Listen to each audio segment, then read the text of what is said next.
el camino del Señor, allanen sus senderos. Juan tenía una túnica de pelos de camello y un cinturón de cuero, y se alimentaba con langostas y con miel silvestre. La gente de Jerusalén, de toda la Judea y de toda la región del Jordán iba a su encuentro y se hacía bautizar por él en las aguas del Jordán, confesando sus pecados. De muchos fariseos y saduceos se acercaban a recibir su bautismo, Juan les dijo: raza de víboras, ¿quién les enseñó a escapar de la ira de Dios que se acerca? Produzcan el fruto de una sincera conversión y no se contenten con decir: tenemos por padre Abraham, porque yo les digo que de estas piedras Dios puede hacer surgir hijos de Abraham. El hacha está puesta a la raíz de los árboles. El árbol que no produce buen fruto será cortado y arrojado al fuego. Yo los bautizo con agua para que se conviertan, pero aquel que viene detrás de mí es más poderoso que yo, y yo ni siquiera soy digno de quitarle las sandalias. Él los bautizará en el Espíritu Santo y el fuego. Tiene en su mano la horquilla y limpiará su era, recogerá su trigo del granero y quemará la paja en un fuego inextinguible. Palabra del Señor. Cuando llegó Juan, el Bautista, la historia del pueblo de Israel era la realidad, el momento histórico del pueblo de Israel era un pueblo desahuciado, no mal, desahuciado. Mal había estado cuando habían sido deportados a Babilonia, la ciudad destruida, las murallas derrumbadas, gran parte del pueblo deportado. Ahí habían estado mal, pero volvieron, trataron de reconstruir las cosas, tuvieron algún momento de un pequeño esplendor, digamos, de una cierta dignidad, y les duró poco porque aparecieron los romanos que aplanaron todo, como una máquina de aplanarlo todo, una aplanadora. Israel, que estaba en crisis total, quedó disuelto. Y ya 500 años antes, Isaías, cuando hablaba del pueblo, decía: ustedes ya no son pueblo, nosotros ya no somos pueblo. Imagínense si eso lo decía Isaías 500 años antes, cuando todavía había cierta identidad. El momento en el cual llegaron los romanos, Israel era un trapo de piso. No tenían ninguna esperanza, ni siquiera que viniera el Mesías. Y en esa situación aparece un loco de la guerra, un loco lindo, que se va a predicar no a la plaza central de Jerusalén, al templo, al mercado donde se juntaba la gente, sino que se va a predicar al desierto. Recontralo. Porque si vos querés predicar y que alguien escuche y reciba tu mensaje, ¿a dónde irías? A la plaza, al templo, a lugares públicos. Y este loco lindo, o loco de la guerra, o no sé qué, o loco por Dios, o todo junto, se va a predicar al desierto. Pero con este hecho ya está marcando algo sumamente importante. Y es que Juan no predica para que lo escuchen, a ver si entienden. No, predica a los que quieren ir a escuchar. Sabe que la palabra de Dios va a ser escuchada por aquellos que están en búsqueda. Y no por aquellos que yo acá recuerdo. Me tocó ser la víctima. Que yo agarro del pescuezo diga, convertite. Juan sabe que eso no funciona. Entonces él mismo se va al desierto para que se pongan en marcha aquellos corazones que están en búsqueda. Y los que no están en búsqueda, están a pasar por nada. En esa circunstancia, Juan, que es profeta, y que los profetas son los que anuncian el futuro, pero en clave de Dios. El profeta no es alguien que anuncia el futuro en clave de Kimi o de Bimbo. Sería práctico tener un profeta a mano para comprar el billete. ¿Se sigue comprando el gordo de Navidad? Sería bueno tener un profeta a uso y servicio de estas necesidades concretas y puntuales. ¡Qué bárbaro! Los estudiantes, un profeta que te diga de qué va a ir el examen. Los que juegan en la bolsa, a ver si va a subir el dólar o no, cuánto va a costar el grano, cuándo vendo, cuándo compro. No, los profetas no sirven para eso. Los profetas ven el futuro, pero lo ven en clave de Dios. ¡Ah! ¡Qué desilusión! ¿Para qué le serviría a uno ver el futuro? Y el futuro en clave de Dios. Claro, si yo sigo sintonizado en las cosas de esta tierra, por supuesto que la propuesta de Juan no tiene ninguna finalidad. Y no vale la pena ni siquiera dedicarle un rato de tiempo.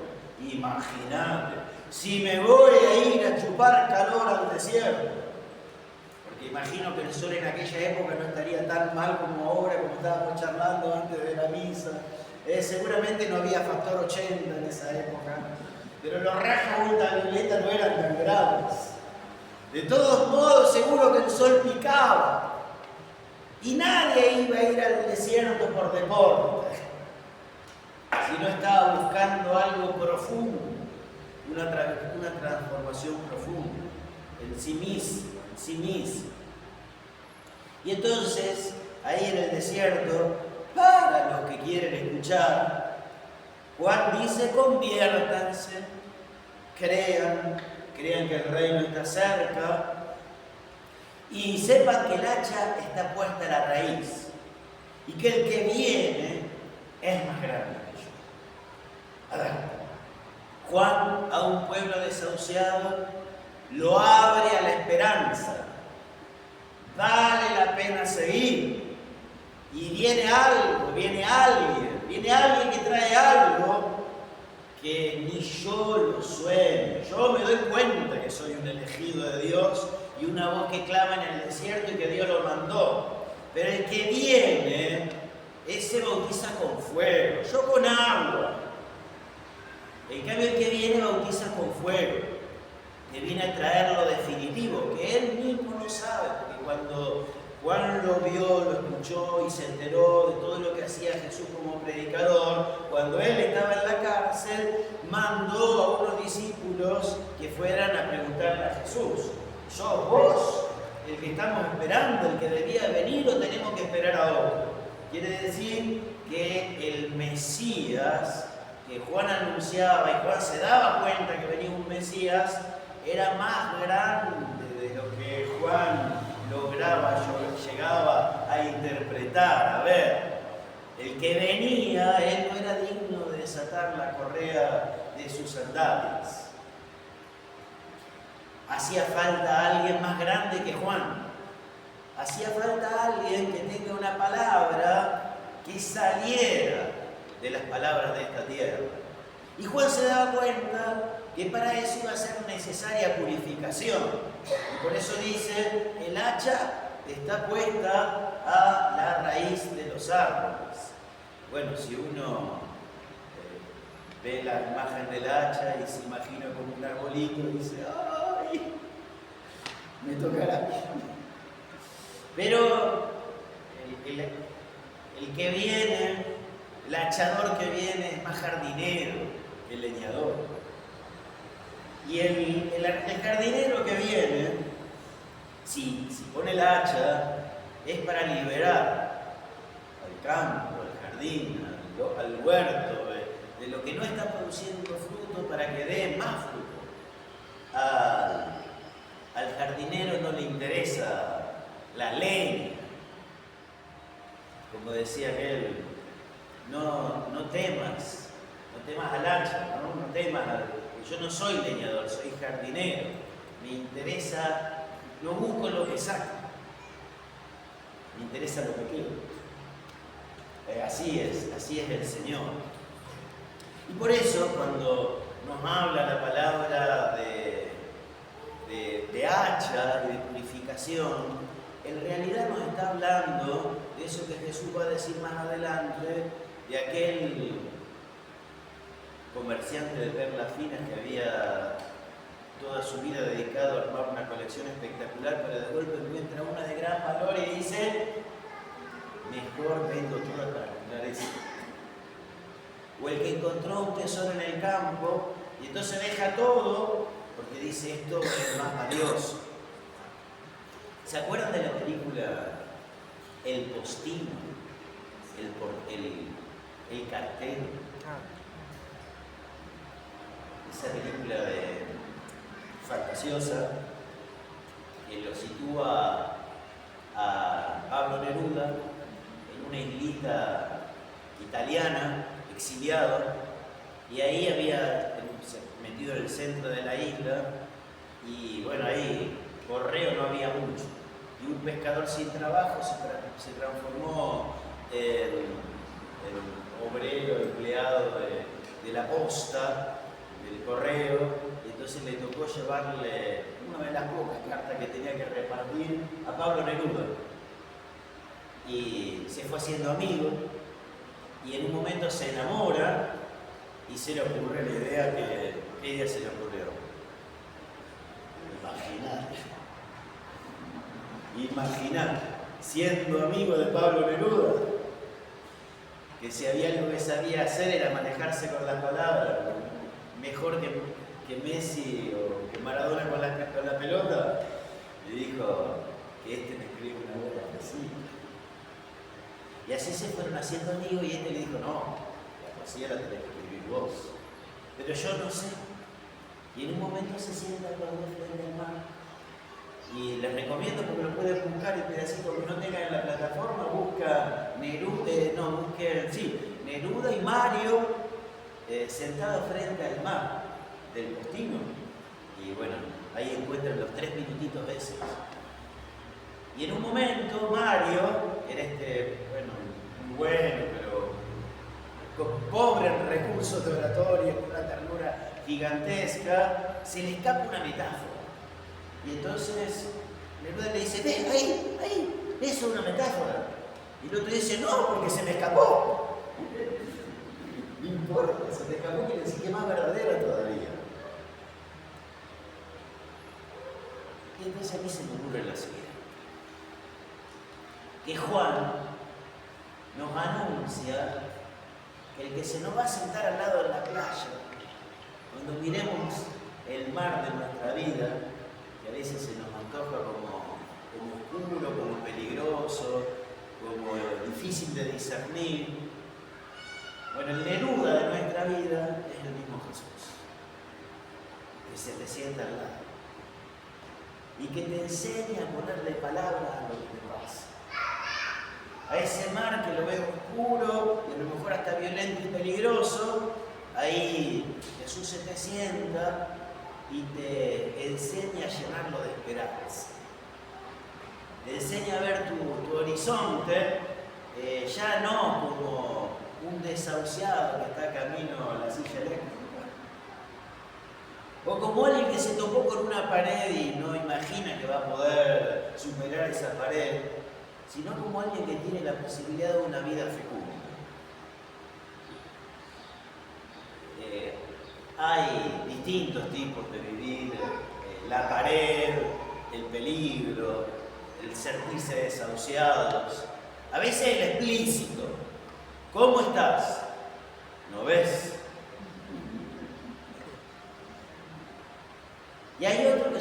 disimulado y a veces son más peligrosos. Mal, pero acostumbrado.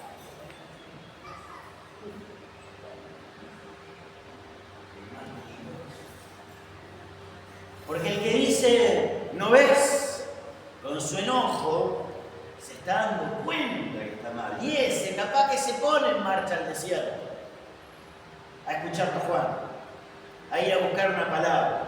Porque está tan enojado, está tan molesto, que eso le puede servir como de aguijón para ir a ponerse en búsqueda del rey. Pero el que dice que está acostumbrado, con el calor que hace, voy a ir a escucharlo luego, que se viste con piel de camello y se alimenta con la picha. ¿Qué me puede llegar a decir? Ojalá que esperemos la Navidad, como ese espacio no me la voy a agarrar con Papá Noel. Para esta época del año suele ser el tópico común de los curas. Van a encontrar muchas reflexiones en YouTube en esa línea. Prefiero quedarme con el Evangelio. E imaginarnos a Jesús que se nos sienta al lado y que nos enseña por él en palabras eso que no sabe. Que nos empieza a decir, ¿ves? Eso es lo que le gusta escuchar al Padre. ¿No te das cuenta que hay una ventanita de esperanza? Fíjate lo que te estás perdiendo. ¿Por qué te vas a cerrar a las posibilidades de vida? Por supuesto, hay ciertos colectivos que una vez que los perdiste en la vida no vuelven. Pero nada implica que tu vida se haya cerrado y que no pueda ser un paraíso. Ayer me pasaron, no me voy a entretener porque estaría, pero con esto cerramos. Me pasaron un testimonio de un profesor de filosofía de la Complutense, que cuando lee un pedacito te das cuenta que el tipo es un grosso, pero con una tristeza total, porque llegó a los 60 años, no tuvo hijos, no tuvo sobrinos, su señora está peleada con sus hermanos, firma con nombre y apellido, así que todo el mundo puede saber quién es el conjunto de la familia. Y entre las cosas que le duele es que tiene una biblioteca con 20.000 libros, muchísimos de ellos dedicados de primera mano. Y dice, se da cuenta que se le va la vida. ¿Y toda esa riqueza para qué? ¿O para quién? Y yo escribí un pedacito en el grupo en el cual se publicó esto, como si fuese una cartita para este profesor de filosofía, alentándolo a que vea la película de Postín y que él se transforme en Pablo Neruda.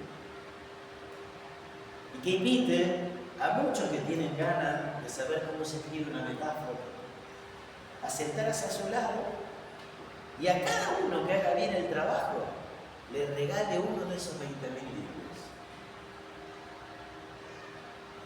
Con los tiempos que corren, en una sociedad como la nuestra, este hombre podría vivir hasta los 100 años. Si tiene 60, ¿vos te imaginás 40 años regalando libros? Y al final le pongo, y ojalá que no te alcance el nombre. Y ahora se nos ocurre, en una de esas, de tanto regalar libros, se te ocurre escribir alguno nuevo. Amén.